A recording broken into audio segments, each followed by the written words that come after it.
Hey guys, Red here. I know a lot of you have been asking for some Survivor gameplay. Well, here we are. One thing I want to clarify before I jump into the actions of the match is that matchmaking system in beta is god-awful. Almost all of my games as Survivor have me facing against rank 15 and rank 20 killers. While rank doesn't mean everything, it does give an idea of skill and knowledge of loops. I mention this because I don't want to give a false pretense that I am an insane Survivor and I know how to loop perfectly. I know how to loop decently and I'm normally efficient enough to maintain rank 1. I make a ton of mistakes and when I do, I'll make sure to call them out in any videos and future videos. But let's go ahead and get into it.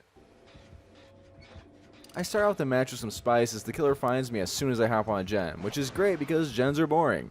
I head to the courtyard vault, making sure to keep an eye on him while doing so.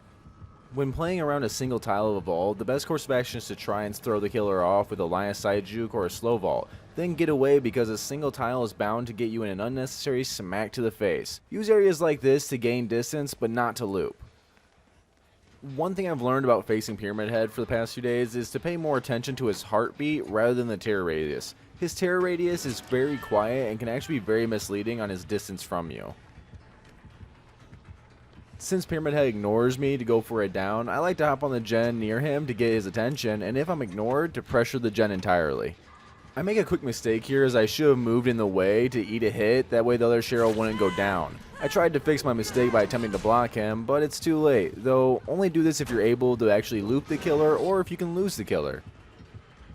Pyramid Head's special wave attack is actually pretty easy to predict most of the time. Just pay attention to the head and the red mist in order to get an idea of what the killer is thinking. There's definitely a mind game involved here. Pointing, taunting, teabagging are all ways to try and keep a killer's attention. I prefer to point and have some fun with it, but keep in mind that if you enjoy these things and get camped or taunted for it, it's kind of deserved. I personally find it a victory though if I do get camped.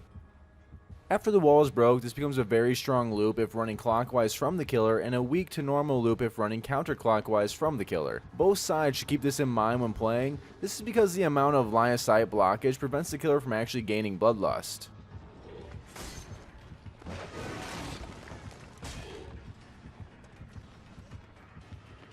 Something that takes time to learn but greatly extends your time wasting ability is knowing where your next loop is at. Since I can only run this twice before getting hit, I know to break off to go to the bathrooms, where out of the two rooms there's a pallet. Combining the two loops in total makes for a very fun and strong combination, and can be a good way of losing the killer as well.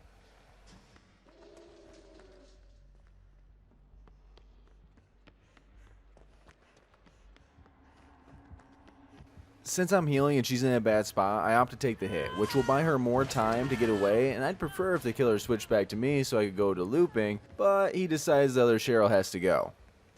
It takes a bit to travel this map, but I make my way to a gen in order to not be completely useless in terms of gen progression in this game.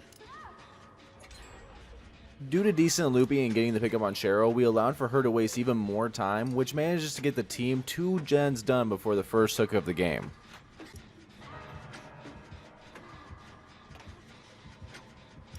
I would typically stay for a few extra seconds for more gen progression, but it's very easy for killers to drop down from the second story and then put me out of position. I also figure I'm the closest and that other two should be on gens farther away. Me and the other Cheryl get real close with each other, or is it ourselves since we're the same person? Conundrums. Anyhow, we alleviate some of the pressure by fully healing ourselves before heading back to gens. If I had resilience or there was Sloppy Butcher, I may be more prone to go and work on gens rather than getting fully healed.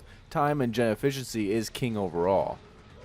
Thanks to being oblivious and dropping without paying attention, I am now back in chase with Mr. P-Head here. Since he is opting to run me the same way as last time, we can take the full advantage of the same loop as last time.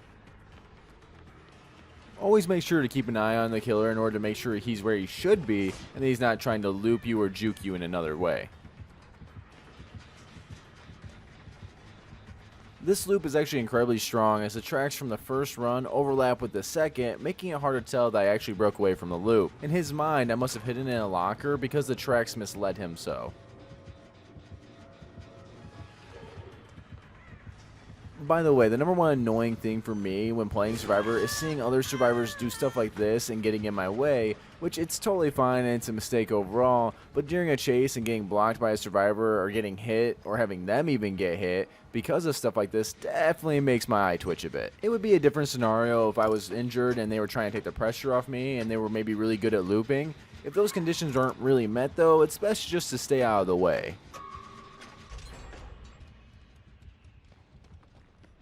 Let's go over this big mistake on P-Head's part. Now that he's running me this way, I can't actually abuse him on the same loop, but he actually changes his direction and puts himself back into the same predicament as last time. This behavior is something that I can take full advantage of.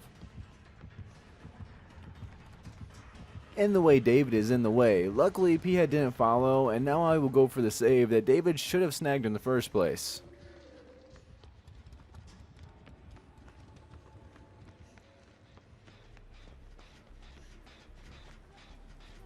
I'm pointing here as my way of telling her she kind of got my way a while ago and I was frustrated with it. It makes me feel better and isn't toxic post-game chat. If you're a person who does get frustrated with your team, sometimes see if this helps, but don't overdo it.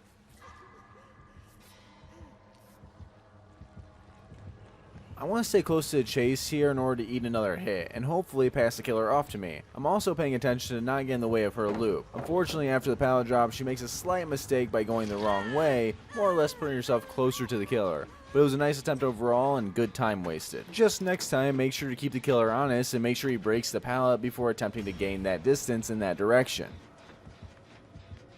David totally ignores the presence of the killer and eats a smack from Pyramid Head's massive sword that would normally decapitate a man.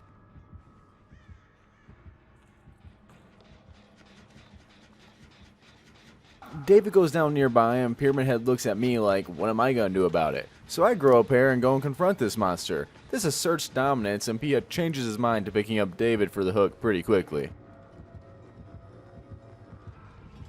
I really want to be chased by this hunk of a man, so I make sure to leave a nice trail straight to the bathroom for some fun times. Though it's all a ruse, for as soon as he enters and goes to meet me, I bail out on the other side. Besides all the wrong things being said here, it's a classic line of sight juke.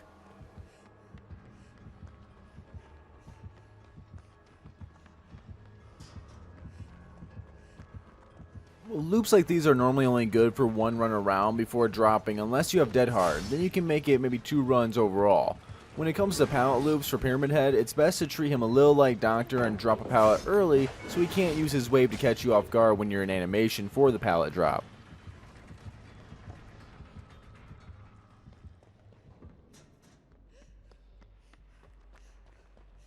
I don't really appreciate being left alone for too long, so I make sure to follow him for a bit to see what he's up to. Downside for me is he's found himself another woman to chase and torment, so it's back to the gens for me. There's not much to say about downtime as Survivor. Do gens.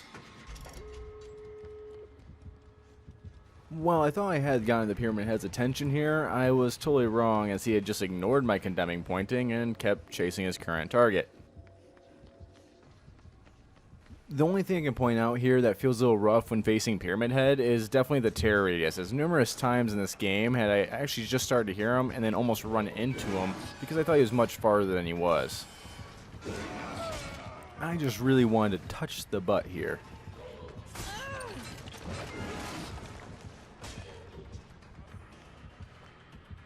All I want to do here is get his attention in order to divert him away from the door that is actually almost finished.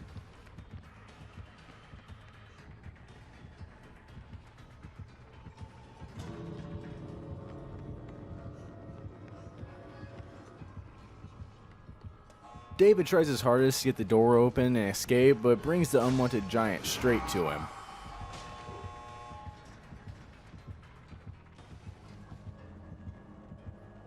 The other Cheryl has the same idea I did and manages to snag the door open while receiving a hit.